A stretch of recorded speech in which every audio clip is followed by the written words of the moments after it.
한 해 첫 문을 여는 신년 주일 예배로 오늘 우리가 자리하고 있는데요. 주님께 나온 여러분 모두를 축복하고 환영합니다.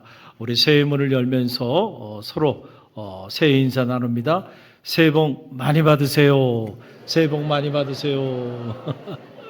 새해 복 많이 받으시길 바랍니다.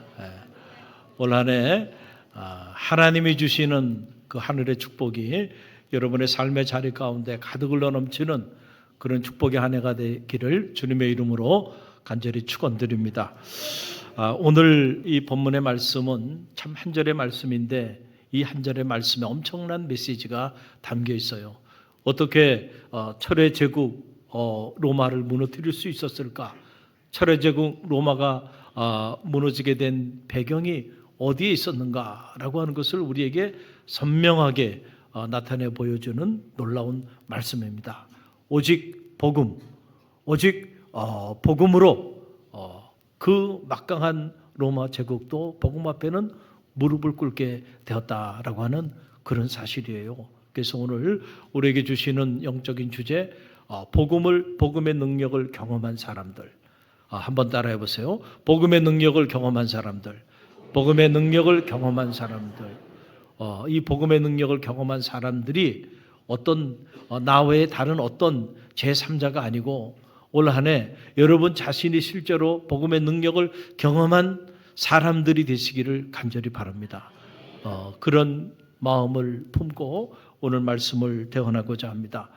여러분 태도가 중요해요. 우리가 무슨 일을 하든지 그 일에 대해서 우리가 어떻게 어떤 자세를 가지고 어떤 태도를 가지고 임하느냐에 따라 그 일의 성사 여부가 결정되죠.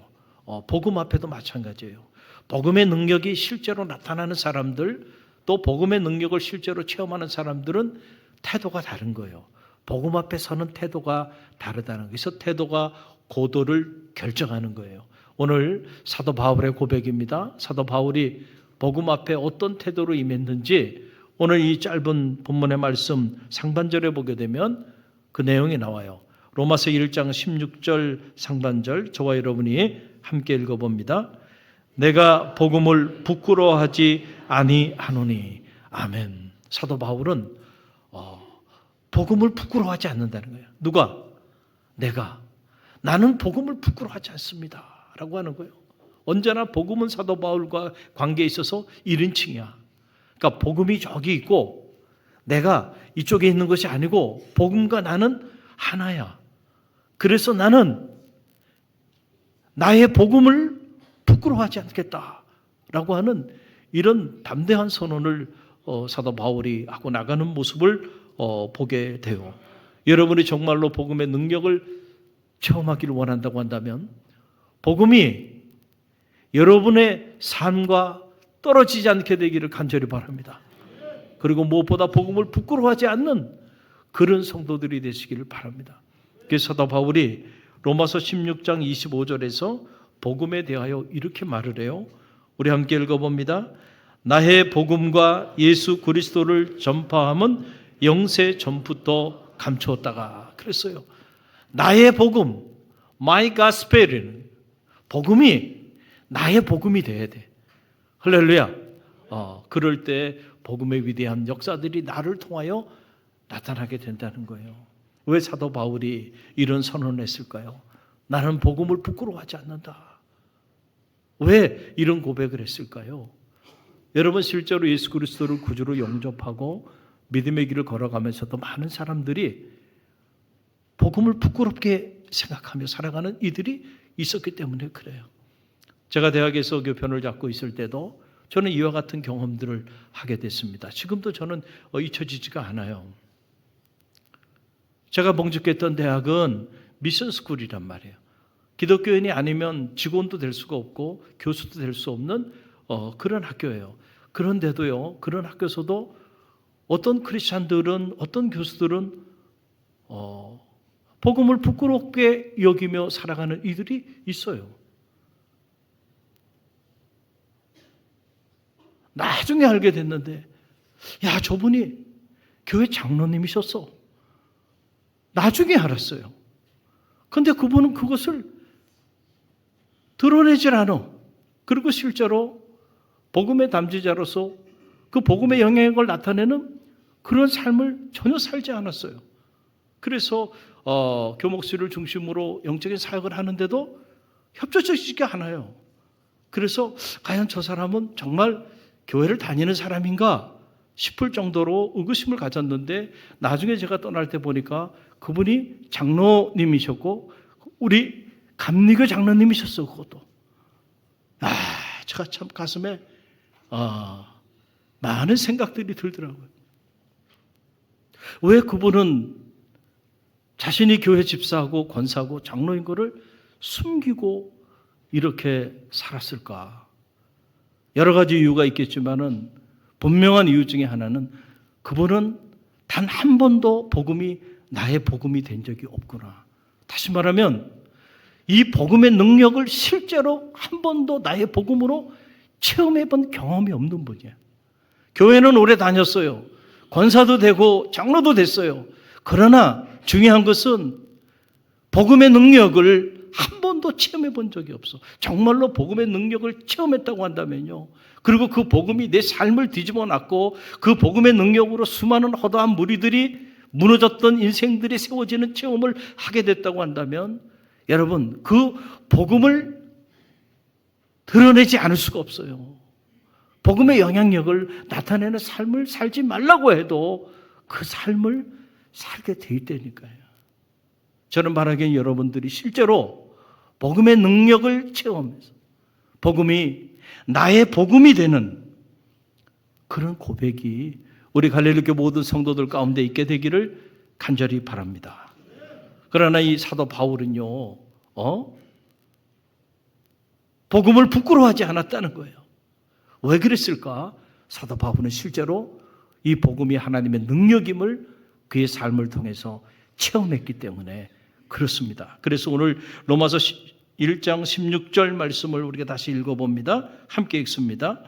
내가 복음을 부끄러워하지 아니하노니 이 복음은 모든 믿는 자에게 구원을 주시는 하나님의 능력이 됨이라. 아멘. 이 복음이 뭐가 돼요?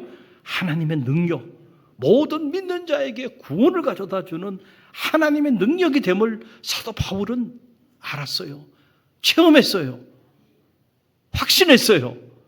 그러니까 어떻게 이 복음에 대하여 내가 부끄러워할 수 있겠는가? 이 복음의 능력, 이 두나미스라 그래요. 이 두나미스라고 하는 이 헬라어에서 다이나마이트가 나온 거예요. 다이나마이트 아시죠? 거기 심지에 불을 붙이면은요, 다이나마이트가 터지면은 그 폭발력이라고 하는 것은 어마어마해요. 제가 어릴 때 저희 집 근처에 돌간이 있었어요. 돌간이라고 이렇게 말했어요. 그 산으로 이렇게 올라가면 산 한쪽을 깎아가지고 거기에 돌산이에요. 그래가지고 채석장이죠. 그래서 돌을 거기서 캐가지고 그 돌을 가지고 이렇게 집도 짓고 여러 가지 많은 일들을 하는데, 그런 채석장이 있었어요. 그 어릴 때 가끔 그곳에 친구들과 함께 놀러 간 적이 있는데, 거기 돌 채석하기 전에 먼저 뭘 하냐면요, 그 돌로 다 이루어진 돌산에 구멍을 뚫어요. 구멍을 뚫고 그 구멍에다 뭐를 집어넣어요? 다이나마이트를 집어넣어요. 그래가지고 심지를 쫙 연결해가지고요, 그 폭발을 하는데, 그 폭발할 때는 근처에 가면 안 돼. 그렇죠? 다 안전요원들이 못 오게 하고요. 그리고 그냥 뻥 하고 터지면은요, 야, 그 거대한 돌산이요, 야, 무너지는 걸 보면, 야, 저 다이나마이트라는 게 저게 대단한 폭발력이 있구나 라고 하는 거를 저는 어릴 때 체험했어요. 여러분, 두나미스, 복음에는 능력이 있습니다. 실제로 이 복음의 능력이요, 얼마나 놀라운가는 그 복음의 심지에 뭐를 붙여야 돼? 불을 붙여야 알 수 있어요. 그러면은 그 놀라운 역사가 나타나게 되는 것을 우리가 알게 돼요. 그렇지 않으면은 우리가 그 능력을 알 길이 없어요. 여러분, 지금은 우리가 잘 보지 못하지만 예전에는 이 서커스단들이 많이 있었잖아요. 서커스단. 거기 보면 서커스단 그 공연할 때 보게 되면은 가끔 큰 코끼리들이 이렇게 등장하잖아요. 그런데 그 코끼리 그 서커스단에 가보면 코끼리 발목에다가 쇠사슬로 이렇게 발목 한쪽을 묶어놔요. 근데 사실 성인이 다 성장한 이 코끼리는요, 그냥 한번 발로 그냥 한번 툭 치면은요, 쇠사슬도 끊을 수 있고요, 그 박아놓은 그 못도 다 뽑을 수 있어요. 그런 힘이 있는데 하여간 쇠사슬만 묶어놓으면 꼼짝을 못 하는 거야. 왜 그러냐면 이 코끼리가 어린 코끼리였을 때 그때 그 쇠사슬로 한쪽 발을 묶어요. 그러면 이 어린 코끼리가 벗어나려고 몸부림칩니다. 그런데 이 새끼 코끼리가 힘이 없으니까 결국은 벗어나질 못해요. 한 번 해보고 안 돼. 두 번 해보고 안 돼. 세 번 해보고 안 돼. 그러니까 이거는 안 되는 거구나. 자기의 경험을 통해서 코끼리 스스로 그렇게 생각을 해요. 그래서 코끼리가 이제 성장해가지고 힘이 있는데도 불구하고 발목에 쇠사슬만 묶어주면 안 되는 거야, 이거는. 그러니까 그 쇠사슬에 묶여서 벗어나지 못하고 그렇게 자리하고 있다라고 하는 그런 사실이에요. 여러분, 이건 뭘 얘기하냐면 저는 복음의 능력도 이와 같다고 생각해요. 우리가 신앙생활을 하면서 처음 신앙생활을 잘해야 합니다. 1년, 2년, 3년, 4년 신앙의 연조는 깊어지는데 실제로 내가 한 번도 이 복음의 능력을 체험해 본 적이 없어. 그러면 이런 사람은 참 무서운 실제적 무신론자가 됩니다. 그래서 자기 마음속에 내가 10년, 20년, 30년 오랜 동안 신앙생활을 했는데 실제로 이 복음의 능력을 체험해 본 적이 한 번도 없어. 이런 사람은 절대로 복음의 능력을 믿지 않습니다. 그리고 복음 외에 자꾸 다른 것들을 자랑하기 시작해요. 왜냐하면 복음의 가치, 복음의 능력은 본인이 실제로 체험해 본 적이 없기 때문에. 이게 무서운 일이죠. 여러분, 교회도 마찬가지예요.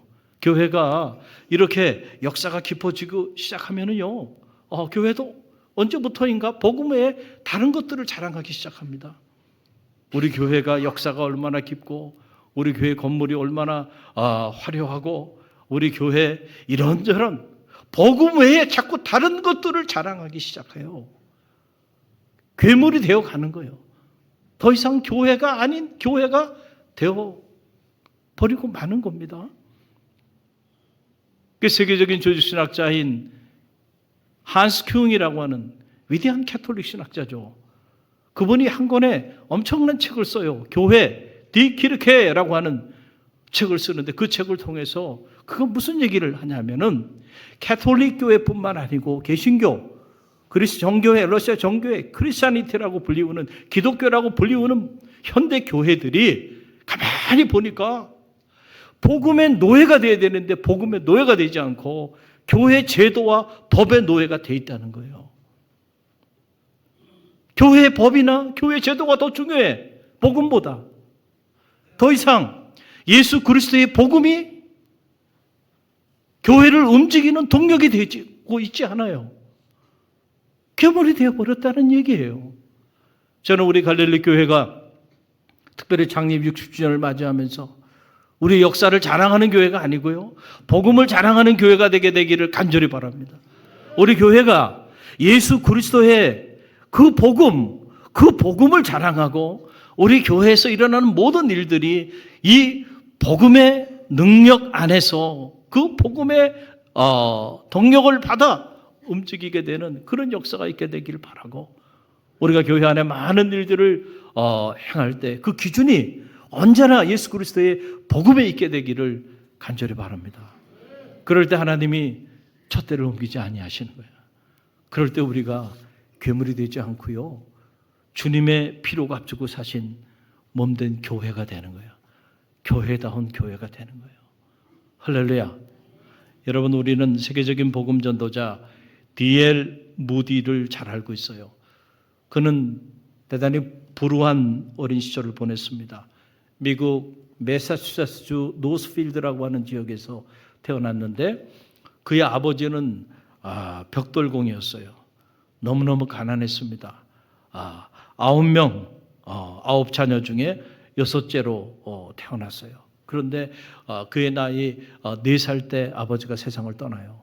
그러니까 극심한 가난 가운데 처해지게 됩니다. 그래도 럭키한 것은 그의 어머니, 이 베시라고 하는 그의 어머니가 너무너무 신앙이 그 돈독한 그런 어머니예요. 그래서 자녀를 위해서 늘 새벽을 깨우며 눈물로 기도하는 그 어머니예요. 그래서 가난했지만 그 어머니의 신앙교육을 받고 자라게 됩니다. 그리고 그의 나이 17세 때에 이제 보스턴으로 먹고 살기 위해서 이사를 가고, 거기 삼촌이 신발 가게를 하는데 그 신발 가게에서 점원으로 일을 하게 돼요. 그러면서 그가 교회학교 선생님 에드워드 킴볼이라고 하는 사람을 만나요. 이 사람과의 만남이 그의 운명을 바꿔놓은 겁니다. 만남이 중요해요. 이 에드워드 킴볼을 통해서 그가 복음을 실제로 접하게 되고 그 복음 안에서 그가 인격적으로 예수 그리스도 앞에 참여하기 시작하고 그 예수 그리스도를 만나게 돼요. 그래서 그때부터 그가 결심을 하고 저 시카고의 빈민가에 가서 주일학교 교사로 어린이 사역을 시작하는데 놀라운 사실은요, 초등학교도 다녀본 적이 없는 이 D.L. 무디가 복음에 사로잡히고 복음 안에서 그의 삶이 변화되기 시작하니까 엄청난 폭발적인 능력들이 나타나기 시작해요. 그래서 전 미국과 영국을 넘나들면서 엄청난 복음 사역자로 사역을 하기 시작합니다. 세계 최고의 복음주의 기관인 시카고 성경 연구소를 설립하고 철저한 복음주의에 입각한 노스필드 학교를 설립하고, 그리고 20세기 가장 위대한 그런 복음 사역자로 하나님 앞에 존귀하게 쓰임받게 돼요. 종교 학교를 다녀본 적도 없는 사람이야. 그래서 한 번은 옥스퍼드 대학에서 그가 복음을 전하는데 그가 전하는 그 메시지에 특별히 그가 전달하는 그 영어가 스펠도 정확하지 않고 발음도 정확하지 않아요. 그랬더니 옥스퍼드 대학의 학생이 집회가 끝난 다음에 와가지고 무디에게 말하는 거예요. 무디, 당신이 이런 내용 가지고 이렇게 설교했는데 그 내용은 여기서 문법이 잘못됐어. 그러니까 D.L. 무디가 그 학생에게 말하는 거예요. 뭐라고 얘기냐면, 그래, 당신 똑똑하네. 자네 말이 맞아. 그런데 어떡하지? 하나님이 이렇게 무식한 나를 통해서 이런 놀라운 일을 행하시네. 할렐루야. 여러분, 무디가 능력이 있는 게 아니고요, 복음이 능력이 있다니까요. 할렐루야. 그 복음 자체가 도나미스, 폭발적인 능력이 있어. 그래서 그 복음으로 그가 전 세계 그의 생애를 통해서 무려 1억 명 이상을 주님께로 인도했다는 거 아닙니까? 여러분, 이게 상상이 갑니까?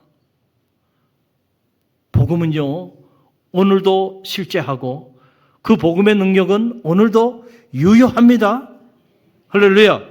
저는 바라기는 여러분이 복음의 능력을 나타내는 그런 그리스도인들이 되길 간절히 바랍니다. 그러기 위해서는 여러분, 이 복음에 실제로 우리가 불을 붙이는 것이 중요해. 그래서 복음이 나의 복음이 되는 것이 너무너무 중요해요.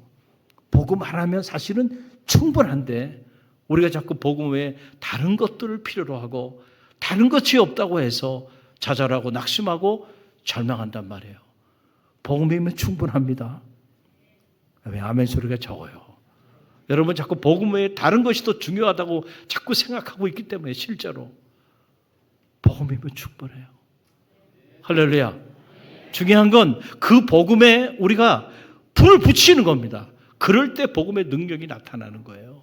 그러면 사도 바울이 어떻게 그 복음의 능력에 불을 붙였는가? 오늘 이 짧은 한 절의 말씀 안에 그 비밀이 나오는데요, 바로 그것은 믿음이에요. 따라서 믿음이에요. 오늘 본문의 말씀 다시 한번 우리 함께 읽어봅니다. 내가 복음을 부끄러워하지 아니하노니 이 복음은 모든 믿는 자에게 구원을 주시는 하나님의 능력이 됨이라. 아멘. 자, 모든 믿는 자에게 구원을 주시는 하나님의 능력이 돼. 하나님의 능력, 이 하나님의 능력이 복음을 통하여 나타나게 하기 위해서는 뭐가 필요해요? 믿음이 필요한 거예요. 믿음. 복음 자체는 위대한 능력이 있어요. 그런데 그 위대한 능력이 나타나게 하기 위해서는 오늘 나의 믿음이 필요한 거예요. 할렐루야. 오늘 우리의 믿음이 필요해요. 복음의 도화선에 우리의 믿음의 불씨를 붙이면 여러분, 복음은 폭발적인 역사를 가져오게 된다는 거예요. 우리가 상상하지도 못한 역사들이 나타나요.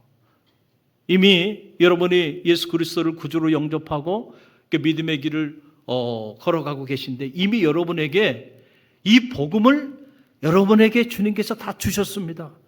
할렐루야. 여러분 모두는 이미 복음의 담지자로 살아가고 있어요. 그런데 복음이 나에게 주어졌는데 나에게 주어진 이 복음을 내가 한 번도 이 복음의 능력을 체험해 본 적이 없다고 한다면 여러분 이것만큼 안타까운 일이 어디 있겠는가라고 하는 사실이에요. 저는 여러분이 실제로 복음의 능력을 체험하는 성도들이 되시길 바랍니다. 그리고 그 복음의 능력을 통해서 허다한 무리들을 주님께로 인도하는 생명을 살리는 그런 생명사역자로 쓰임받는 그런 축복의 한 해가 되기를 주님의 이름으로 간절히 축원드립니다. 주님이 말씀하셨잖아요. 할 수 있거든요. 무엇이냐? 믿는 자에게 능치 못함이 없나니라. 사도 바울이 뭐라고 고백했어요? 내게 능력 주시는 자 안에서 내가 모든 것을 할 수 있나니라. 따라 내 믿음이 크도다. 내가 정말 낫고자 하느냐? 내 믿음대로 될지어다. 내가 이스라엘에 이만한 믿음을 보지 못했다. 내 믿음대로 될지어다. 여러분, 우리에게 필요한 건 믿음이에요. 그 믿음만이 복음의 도화선에 불을 붙일 수가 있어. 그럴 때 여러분의 연세가 중요하지 않아요. 여러분의 나이가 중요하지 않아요. 여러분의 학벌이 중요하지 않아요. 여러분의 직분도 중요하지 않아요. 여러분이 어떤 삶의 자리에 있든지 그건 하나님에겐 중요한 일이 아니야. 중요한 거는 오늘 여러분이 실제로 복음의 능력을 이 D.L. 무디처럼 사도 바울처럼 정말로 신뢰하고 그 복음의 도화선에 믿음의 불을 붙이느냐 그렇지 않느냐요. 그거에 따라서 복음의 위대한 역사들이 나타나기도 하고 그렇지 못하기도 하다는 거예요. 여러분 사도 바울 보세요. 사도 바울이 이 복음의 가치, 복음의 능력을 체험하고는요. 그가 이렇게 고백하며 나갑니다. 사도행전 20장 24절 말씀인데요. 우리 함께 읽어봅니다. 내가 달려갈 길과 주 예수께 받은 사명, 곧 하나님의 은혜의 복음을 증언하는 일을 마치려 하면은 나의 생명조차 조금도 귀한 것으로 여기지 아니하노라. 아멘. 복음의 가치, 우리가 더 큰 가치를 발견하게 되면요, 나머지 덜 가치 있는 것들은요 하찮게 보이는 거야. 이 복음의 위대한 가치를 발견하고 복음의 능력을 실제로 체험한 사도 바울이 자기 생 전체를 던졌어. 내가 이 복음을 전하는 이 일을 위해 나의 생명조차 아깝게 여기지 않겠다.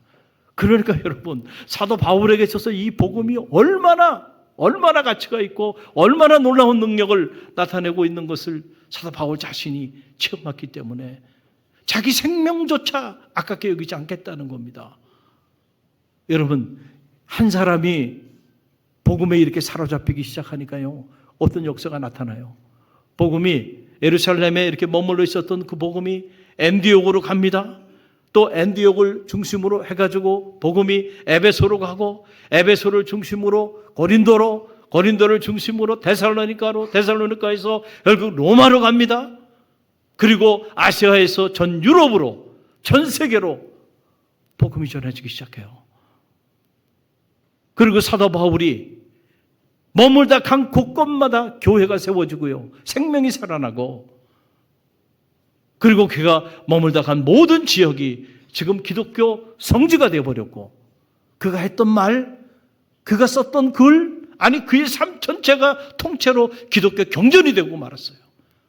신약성서의 3분의 1을 실제로 기록한 그런 위대한 하나님의 사람으로 쓰임받게 돼요. 사도 바울 자신이 능력이 있어서 그런 게 아니에요. 그가 이 복음의 도화선에 믿음의 불씨를 지피기 시작하니까 복음 자체가 능력이기 때문에 아마 사도 바울도 이 복음의 능력이 이렇게 어마어마할 거라고 하는 것은 그 자신도 아마 상상하지는 못했지 않았겠나 싶어요. 할렐루야. 복음의 능력은요, 우리가 상상하는 거 그 이상이 된다. 두나미스. 이 복음의 능력이 여러분의 가정에도 나타나는 축복의 한 해가 되기를 간절히 바랍니다. 믿음의 길을 걸어가면서 어떤 분들이 그래요. 목사님, 제 남편이 저렇게 변화될지 몰랐어요. 또 어떤 사람은 그러더라고요. 지난주에 보니까 청년들 중에 내가 3년 전에 참 내 모습을 보면 지금 내 모습 상상이 안 간다고. 좋은 쪽으로 변화된 거예요. 할렐루야. 할렐루야. 여러분, 그게 놀랍습니까? 사람 한 사람 변화되는 게 그렇게 놀라워요? 여러분, 이 복음의 능력이라는 것은요, 그걸 넘어섭니다. 할렐루야. 할렐루야. 중요한 건 우리가 실제로 이 복음의 능력을 우리가 신뢰하는 거예요. 그럴 때 복음의 능력이 우리를 통해 나타나는 거예요. 리차드 닉슨 대통령의 백악관 특별 고문이었던 찰스 척 콜슨이라고 하는 사람이 있어요. 이 사람이 권력의 정점에서 1974년 워터게이트 사건으로 연루돼서 이제 연방 교도소에 7개월간 복역을 하게 되는데, 이 교도소 생활을 7개월 동안 하면서 그의 삶이 완전히 뒤집어집니다. 부와 권력, 명예를 쫓으며 살아왔던 그의 삶이 예수 그리스도의 복음 앞에서 송두리째 무너집니다. 그리고 완전히 새로운 사람이 돼요. 닉슨 대통령을 위해서는 수단과 방법을 가리지 않았던 사람이에요.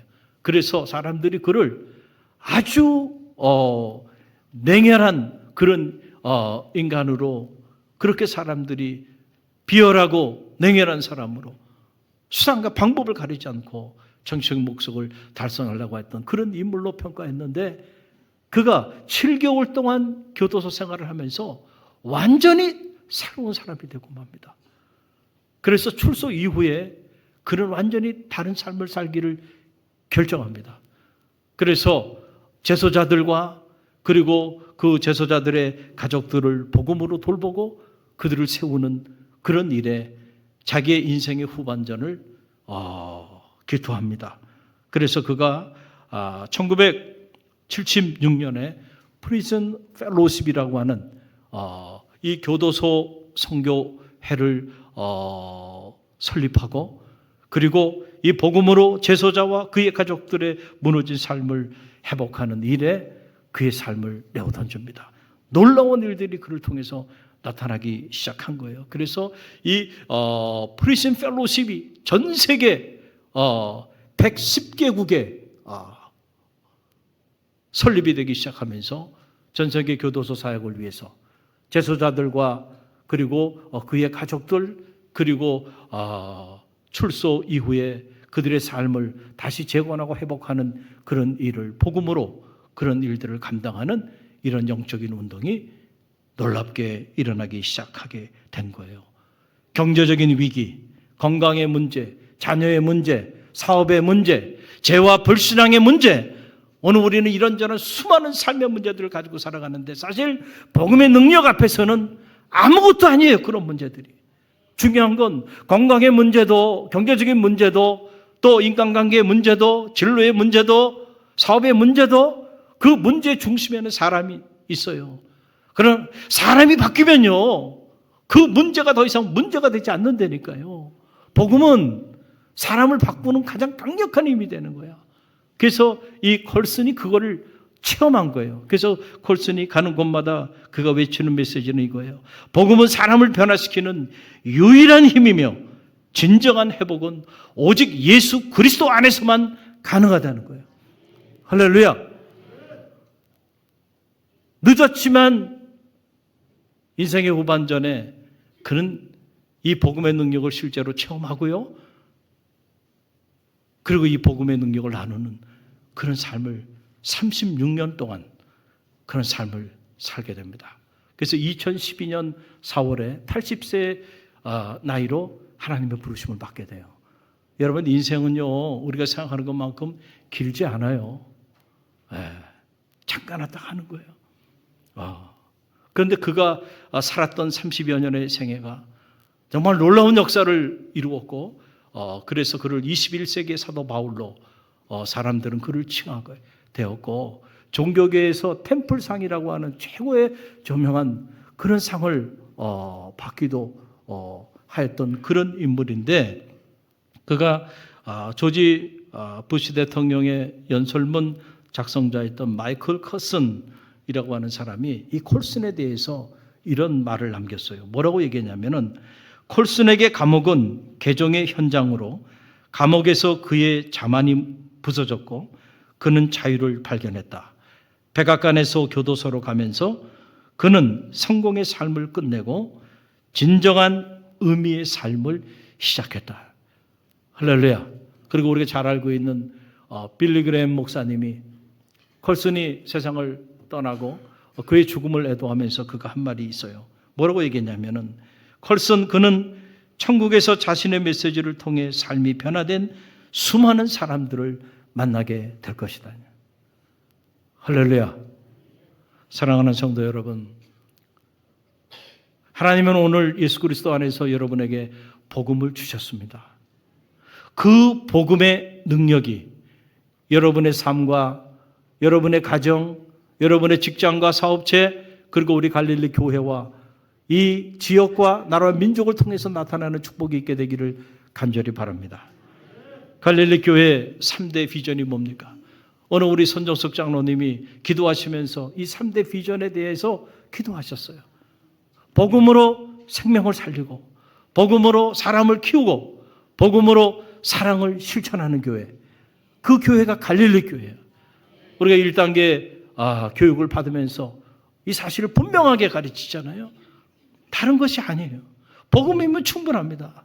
복음으로 생명을 살릴 수 있어요. 복음으로 사람을 키울 수 있어요. 복음으로 사랑을 실천할 수 있습니다. 복음만 있으면 됩니다. 중요한 건 우리가 그 복음의 능력을 실제로 믿고, 그리고 그 복음을 활용할 때 복음의 역사가 나타나는 거예요. 갈릴리 교회 창립 60주년을 맞이하는 이 특별한 해, 하나님 우리에게 비전을 주셨잖아요. 복음의 능력, 변화의 시작. 그리고 내일부터 이 자리에서 전개되는 새해맞이 특별 새벽 성의 영적인 주제가 뭐예요? 복음의 권세로 축복의 문을 열라.